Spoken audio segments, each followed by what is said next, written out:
I want to make something abundantly clear. I have never been the favorite child in my family. This isn't some exaggeration or a false belief that I've concocted in my mind. It's something that has been a very real and prominent aspect of my life growing up. My parents never hid the fact that my younger brother's life held more value to them than mine. For context, my mother became pregnant with my brother just a year after I was born. While it wasn't a pregnancy they had planned in any way, my parents were still overjoyed at the idea of expanding their family. However, what started as excitement quickly transformed into anxiety when the doctors ran some tests and discovered the possibility of serious health issues with the baby. These weren't just some minor concerns but significant enough that my parents were faced with the heartbreaking decision of whether or not to terminate the pregnancy. It was a difficult time for them, but they ultimately chose to continue with the pregnancy, fully aware of the challenges that might lie ahead. When my brother Jackson was born, their fears were realized. He had some significant heart defects that required immediate attention. My parents were devastated. Jackson needed multiple surgeries just to survive, and he spent a significant amount of time in the hospital. His health became the central focus of my family's life, and this shift had a profound impact on everything, including the way I was treated. My parents were consumed by fear, love, and guilt over Jackson's condition.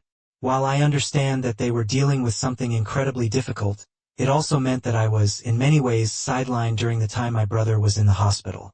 I ended up staying with my grandparents because my parents were simply too preoccupied with Jackson's medical needs.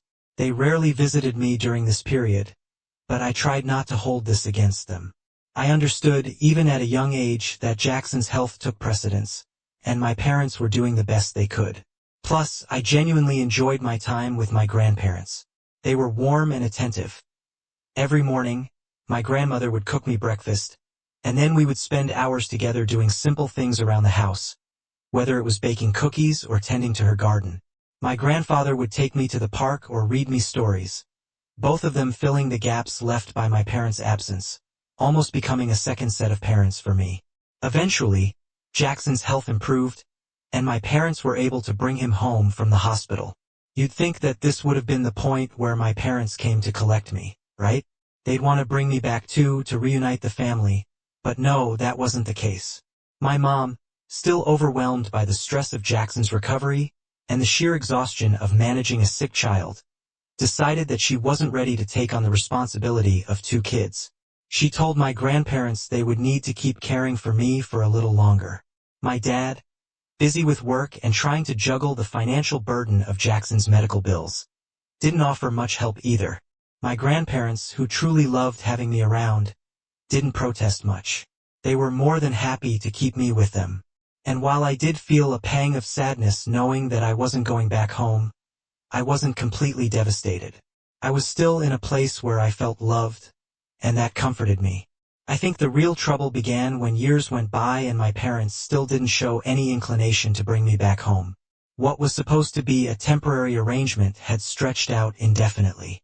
I would only get to see them every other weekend, and even that wasn't guaranteed. Sometimes my dad was too busy with work, and other times they simply didn't make the effort to come and see me. It became the norm that my grandparents were my primary caregivers, and my parents became something like visitors in my life, rather than actual parents. When I started going to school, it was my grandparents who took care of everything. They would drop me off in the morning and pick me up in the afternoon. They were there from the time I woke up until they tucked me into bed. They made sure I had my school supplies, helped with my homework, and ensured I was healthy. My parents, on the other hand, never checked in with me. It didn't matter to them whether I went to school every day or even how I was doing academically. If I got sick, it was my grandparents who looked after me. It was as if my parents had completely handed over their responsibilities to them. When they did come to visit me, their conversations revolved solely around Jackson. They would go on and on to my grandparents about how wonderful Jackson was as a son, how brave he was for recovering from his surgeries, and how much progress he was making. I don't think they ever once asked my grandparents about me, how I was doing, what was going on in my life, or how I was feeling. I started to feel completely invisible. I can't even recall a single moment where my parents and I spent time together, just the 3 of us. There was no one-on-one time, no effort to rebuild any bond with me. Everything was about Jackson. Then came the moment that I'll never forget, Jackson's birthday party. My parents threw a huge celebration for him, since he was doing so well. They had invited friends, family, neighbors, everyone. My grandparents brought me along with them, and throughout the party, I couldn't shake the deep feeling of jealousy that was gnawing at me. Watching Jackson look so happy with my parents doting on him endlessly, the whole event was centered around him. While I knew it was his special day, I couldn't help but feel completely left out. Here I was a child too, but all the attention, love, and care I longed for was being lavished on my brother. I don't know exactly when or how, but the overwhelming emotions of seeing my parents around my younger brother just bubbled up. Before I knew it, I burst loudly into tears in front of everyone. I remember feeling so ashamed in that moment, knowing that everyone could see me unraveling. My grandparents quickly took me to another room and tried their best to comfort me, but the sadness and jealousy were too much. I think some of the other guests noticed as well and tried to offer kind words, but nothing really made me feel better. It wasn't about the presents or the party. It was about the attention and love I was so starved for. Watching my parents shower all of that on Jackson was just too much for me to bear. Later, after the birthday party, my parents and grandparents had a huge fight. Apparently, my parents were deeply embarrassed by my emotional outburst at the party. They felt it was too childish of me to cry in front of everyone, and in their eyes my behavior had caused unnecessary attention to fall on them. It wasn't just about me being upset. It had invited people to question my living situation. People had started to ask why I was never at home with my parents, why I was being raised by my grandparents, and whether my parents were neglecting me. My parents were angry that this scrutiny had been directed at them, and they saw my crying as the trigger that set everything off. I could hear them blaming me for putting them in a position where they had to explain themselves. After the argument, a decision was made. I would move back home to live with my parents. This was something I had wanted for years, and yet when it finally happened, I didn't feel any of the excitement I thought I would. Instead, I was filled with apprehension. The first few days back home were painfully awkward. The house felt foreign to me, and I constantly felt out of place, like I was intruding into a space that wasn't mine. My parents had their own routines built around Jackson's needs and schedule. They barely acknowledged me, and if they did, it was only in passing. I had hoped that moving back home would finally mean they would take notice of me, that they would care about me the way they did Jackson. But it was quickly clear that nothing had changed. Jackson was still the center of their world, and I remained on the outskirts, ignored and forgotten. The only thing I was grateful for was that I had my own room. I spent most of my time there when I wasn't at school, not because I was happy to be alone, but because being around my parents made me feel more invisible than when I was away from them. At least in my room, I didn't have to witness the affection they showered on Jackson while I sat unnoticed. I would stay there for hours, doing my homework or just lying on my bed, trying to make sense of it all. Throughout my entire school life, my parents never showed the slightest interest in my education or achievements. Not once did they ask about my homework, nor did they ever attend any of my awards ceremonies. Even when I participated in school plays or extracurricular activities, they simply couldn't be bothered to show up or even acknowledge that I was involved in anything. It was as if nothing I did mattered to them. Despite their complete disregard for my accomplishments, I made sure to excel in school.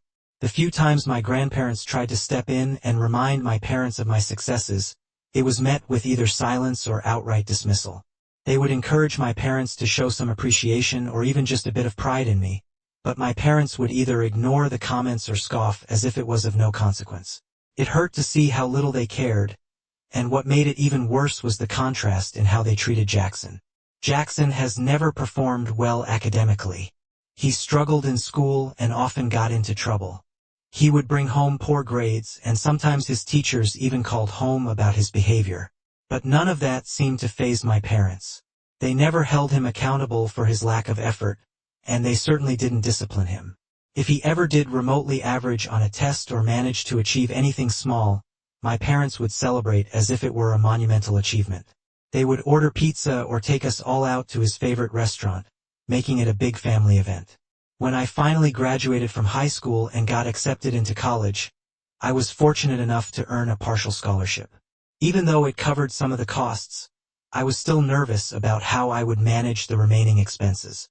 At the time, I asked my parents if they had set up any kind of college fund for me. Part of me already knew what the answer would be, but I had to ask. As expected, they immediately informed me that all the money they were saving was for Jackson only. They said he was the youngest and that he would need to be taken care of in the future. My father bluntly told me that as the oldest, I should learn to take care of myself. He did offer to help me apply for an education loan, which I would then have to pay off later when I got a job. It was incredibly painful to hear that my own parents continued to not prioritize me, while other parents are generally excited and proud to help their children start their journey into adulthood. Mine were basically telling me I was on my own. Thankfully, my grandparents had seen this coming long before I did, and they had been quietly planning for my future. They had set up a trust fund for me in secret years ago. When they finally revealed this to me and told me how I never had to worry about college, I was in complete shock. I couldn't believe that someone had actually cared enough to do something like this for me. I cried tears of joy because, for the first time, I felt truly supported. It felt surreal. No one had ever gone out of their way to look out for me in this way.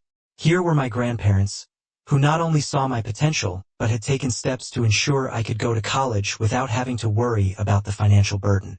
But when my parents found out about the trust fund that my grandparents had set up for me, they didn't share in my joy or relief. Instead of being happy for me, they immediately turned the conversation towards Jackson. Their first response was to ask my grandparents if they had also set up a trust fund for him.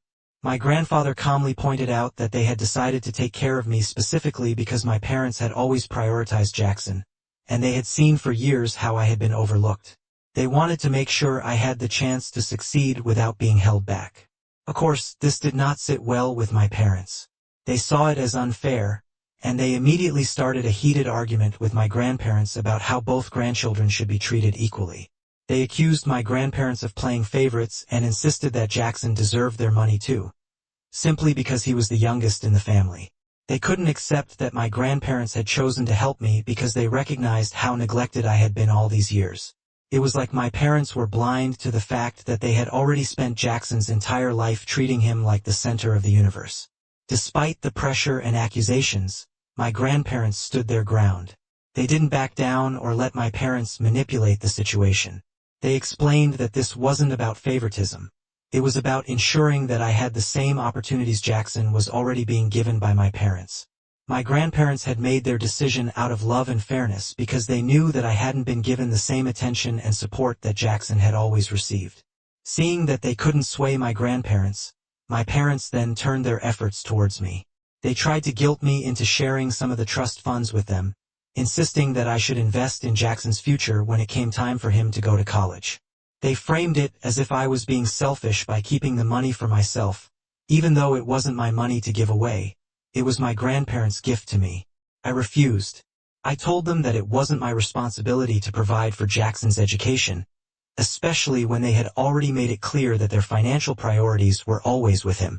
My parents were furious with my decision, but there was nothing they could do. For once, they didn't have the upper hand. I wasn't going to give away what had been given to me out of love and care just because they thought Jackson deserved everything. It was a painful moment, realizing that even in this, my parents couldn't be happy for me. But it was also empowering because I finally understood that I had to stand up for myself, even if it meant going against my parents. As a result, after I left for college, my relationship with my parents became virtually non-existent. They stopped pretty much all communication with me, as they continued to believe what I did was selfish towards my brother. Jackson and I had never been close. He was comfortable being the favored child, and with me out of the house, he didn't have to compete for our parents' attention. He never once called me to check in or visited me during my time in college, which wasn't surprising but still hurt. The only people who truly cared and remained in my life were my grandparents. They were my emotional support, the ones who always checked in on me, encouraging me and making sure I didn't feel entirely abandoned. But then, during my third year of college, my world was turned upside down.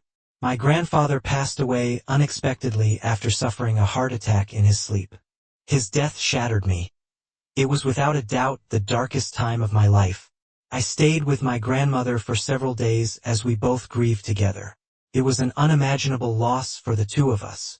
My grandfather had been a father figure to me in every way that mattered, and losing him left a gaping hole in my heart. During this painful time, something unexpected happened. I reconnected with my parents and Jackson. All of us were shaken by my grandfather's death, and for the first time in years, we found ourselves bonding over shared grief. Even though I had so many unresolved feelings towards my parents, there was something about the situation that brought us a little closer. It felt like, for a brief moment, the walls between us had come down. My grandfather had even left behind a letter for my mom, and in it, he urged her to stop ignoring my existence and to take care of both her children, not just Jackson. He reminded her of the importance of family and how she couldn't afford to keep treating one child better than the other, the way she had all these years. I guess something shifted after that. My parents, perhaps for the first time, seemed to feel genuinely guilty about how they had treated me. Slowly, they began to make an effort to reconnect. They started calling me more frequently, asking about my studies, and showing some interest in my life. It wasn't perfect. The pain of the past couldn't be undone so easily. But it was something.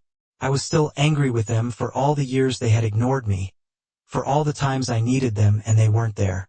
But at the same time I could see they were trying, and that gave me a small sense of hope.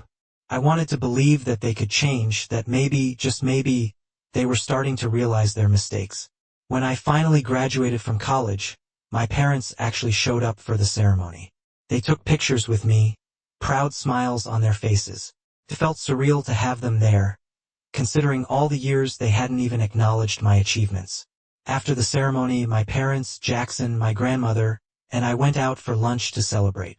It was one of the rare moments when I felt like we were a family, even if only for a little while. For once, I wasn't invisible to them, and that small act of acknowledgement meant more to me than I could expect.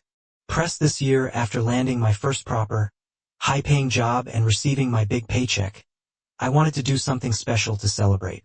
I thought, why not share this moment with my family? I hadn't had much time with my parents growing up, so I decided I would surprise them with something meaningful. A cruise trip, just the three of us. No distractions, no obligations, just quality time together to make up for what we had missed over the years. I knew deep down that I craved their attention, even after all these years of feeling overlooked. As for Jackson, I planned to buy him something nice later so he wouldn't feel left out. I wanted this to be a surprise for my parents, so instead of informing them over the phone, I booked a reservation at a fancy, expensive restaurant where we could have a nice dinner and celebrate. When I called my parents to invite them, they seemed excited, thrilled even, about visiting the restaurant. They promised they would be there on time, but when I arrived at the restaurant right on time, my parents were nowhere to be seen. At first, I tried to give them the benefit of the doubt. Maybe they were caught in traffic or running just a little late. But after 15, 20, then 30 minutes had passed, I started to get nervous. I called them multiple times, and it wasn't until the fifth call that they finally answered. My dad casually mentioned that they were finishing up some last-minute errands, as if it was no big deal, and that they would be reaching the restaurant soon. Annoyed but still hopeful, I stayed at the table, waiting for them to arrive. The server kept coming by, asking if the rest of my party had arrived, and I felt more embarrassed with each passing minute. I didn't want to look like someone who had been stood up at a nice restaurant. So eventually, I ordered food for myself as I was hungry. I finished my meal, still sitting alone, staring at the empty seats across from me. My calls to my parents went unanswered. After that, an hour passed and then nearly 2 hours. Finally, after my 15th try, my dad picked up the phone. He started apologizing, but I was beyond frustrated at this point. I started yelling at him about what they had been doing all this time and why they couldn't have just told me if they weren't going to make it. "Oh, just stop complaining," he said dismissively. "I'm sorry we're late, but your mother and I got held up at the shop. We found the perfect birthday gift for your brother. But when we got to the counter, we realized your mother had left her card at home, so we had to drive back to get it. Thankfully, the shop held our gift, and we were able to purchase it just now. Jackson is going to be so happy with what we picked out for him. By the way, have you bought anything for your brother yet? You do remember his birthday is in 2 weeks, right? At that moment, I felt like the wind had been knocked out of me. Here I was, trying to share a special moment with my parents to celebrate my achievements and bring us close. But once again, Jackson was all that mattered to them. They had spent the entire evening shopping for his birthday gift while not even bothering that I had been sitting alone at the restaurant waiting for them. Not only had they missed a dinner, but they had the nerve to ask if I had remembered to buy something for Jackson. I was fuming, but I tried to keep my composure as I told my dad that they could have shopped for Jackson any other day. They should have respected my time, especially knowing this was something I had gone out of my way to plan for them. My dad's response just made it worse. He brushed off my concerns and said they were on their way now, and that we could talk about this after they reached. However, I didn't want to stay there any longer, as I felt so pissed at my parents. I paid my check, got up from the table, and left. On my way back home, my phone started buzzing. My parents were calling me, leaving voicemail after voicemail, saying they had finally arrived at the restaurant and couldn't find me anywhere. I ignored their calls, feeling too angry and hurt to even think about talking to them. Later that night, my mom sent me a series of messages. Instead of apologizing or acknowledging that they had messed up, she attacked me. She called me rude for not being there when they finally arrived, as if I was the one who had wasted their time. She had the audacity to say that this was why they didn't care about my irrelevant plans in the first place, since I was always so hot-headed. She added that they were right to have gone shopping for Jackson because his gift was more important to buy, anyways. According to her, their priorities were perfectly justified, and I was the one in the wrong for getting pissed at them. Reading her messages, I felt a wave of hurt and anger again. I had poured my heart into planning something special, and all I got in return was the same disregard I had felt my entire life. I just couldn't keep dealing with their hurtful words and their constant disregard for my feelings. After everything I had done to make this moment special, I was left feeling more alone than ever, realizing that no matter what I did, Jackson would always come first, and I would always be an afterthought. I blocked her without bothering to send her a reply.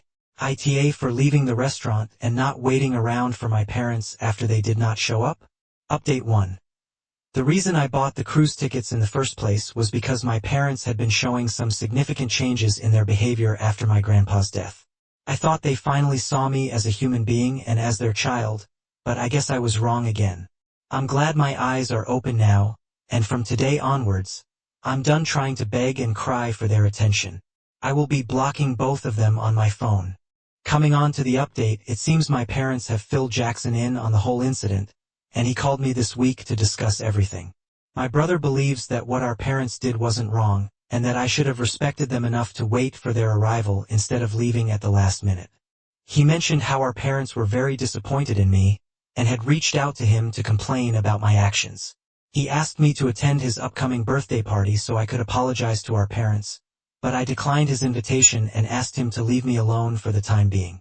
He did try to argue with me further, but I firmly reminded him that my relationship with our parents had nothing to do with him, and he would never understand what I was going through. Update 2. So, it's been a month since my last update, and for everyone asking, I did consider canceling my cruise tickets. But then I realized I had spent a significant amount of my paycheck buying them, so I should make better use of it. Hence, I decided to take my best friend and my grandma with me on the trip instead of my parents. Suffice it to say, the three of us had a wonderful time, and I pretty much forgot about all the drama with my parents. This trip was a well-deserved break for all of us. However, after the trip, when I posted a few pictures from our cruise, I started receiving messages from my dad on Facebook, calling me selfish and ungrateful for taking grandma on the trip and not inviting them either. I had forgotten to block my parents from Facebook since I thought they hardly ever used it. The audacity of my dad to even expect me to take him after everything he and mom had put me through. He also told me how sad mom is after I had blocked her, and how he wishes for me to just go to therapy and get over my childish behavior, so I can stop punishing them for the rest of my life. Update 3. Hi everyone. It's been 4 months since my last update, and I am doing fine. I have blocked both my parents and also Jackson. I will admit that since cutting them off, my life feels much more peaceful. I have come to accept the fact that sometimes family isn't what you're born into, but what you choose. Surrounding myself with supportive friends and loved ones has made all the difference. My grandma and I still continue to have a great relationship, and I plan on taking her for more trips in the future.